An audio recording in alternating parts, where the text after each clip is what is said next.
জানিস তো দাদুর বলে 25 বিঘা জমি ছিল, হাফ বিঘা জমি বিক্রি করে দিছি। এখন হলে তোর দাদু মারা গেছে, পেনশন পাই, ওটাই খাই, আমি অনেক বড় লোক।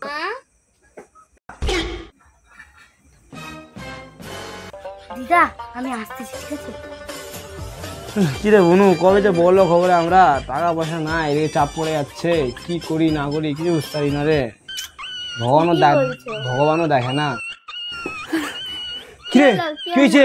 দাদা একটা কথা বলা আছে তোদেরকে। কি? দাদা বলতেছি, আমার দিদা আজকে কি বললো জানিস? কি বলছে রে? আমার দাদুর 25 বিঘা জমি আছে। 25 বিঘা?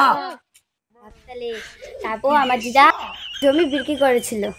হাফে বিক্রি করে দিছে? হ্যাঁ, আর আমার দাদু কাজ করতো। কোথায়? চাকরিতে। চাকরি করতো? তারপর? তারপর হচ্ছে দাদু তো এখন নাই, ওটার জন্য দিদা পেনশন পায়। কি বলিস তুই এলা কথা রে? আমার দিদা অনেক বড় লোক।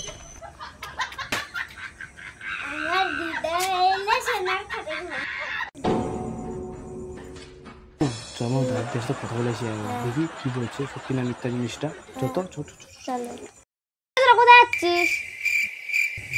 আরে দাঁড়া, এক্ষুনি যাচ্ছে, আসছে, বন্ধু ডাকলো, 2 মিনিট কথা আছে, তো এখন চলো, ঠিক আছে? কবে যে একটা সোনার হার কিনতে পারবো, আর হচ্ছে 10 হাতে 10টা আন্টি থাকবে ভরা ভরা। ও মাই গড, তখন আমি কত বড় লোক হয়ে যাবো। Can't wait. Oh my god. ওই এত মিথ্যা কথা কেন তোরা? তোর দেওয়া সবাই বললো পারার মতো, তোরা কিছু করে না, না কোনো টাকা পয়সা পায় না, কিছু অত সেরকম না। তোর মাঝে পেনশন পাই টুকুই, এত ভাষণ দেওয়ার কি আছে? খালি মিথ্যা কথা। তোকে এগুলো উল্টা পাল্টা কি কথা বলছিস শুনি? আমার সামনে এখানে ফ্যাচাবি না, ঠিক আছে? যা এখান থেকে, আমি এখন বড় লোক হয়ে গেছি, তুই জানিস না। কিরে তোরা আমার ভালো বন্ধু বান্ধবী, আগে তখনকার আগের মাথায় বলে দিয়েছিলাম। তো তেল মাখা, আমরা তো এখান থেকে 1 ভাগও দিব না তোকে কালকে ব্যবহারের জন্য। হাগা হবে, তোদের দাঁড়িয়ে হবে, আগে কুল পাবি না, তোরা কৃষ্ণার মধ্যে হাঁটবি, আবার হাগা হবে, আগে কুল পাবি না।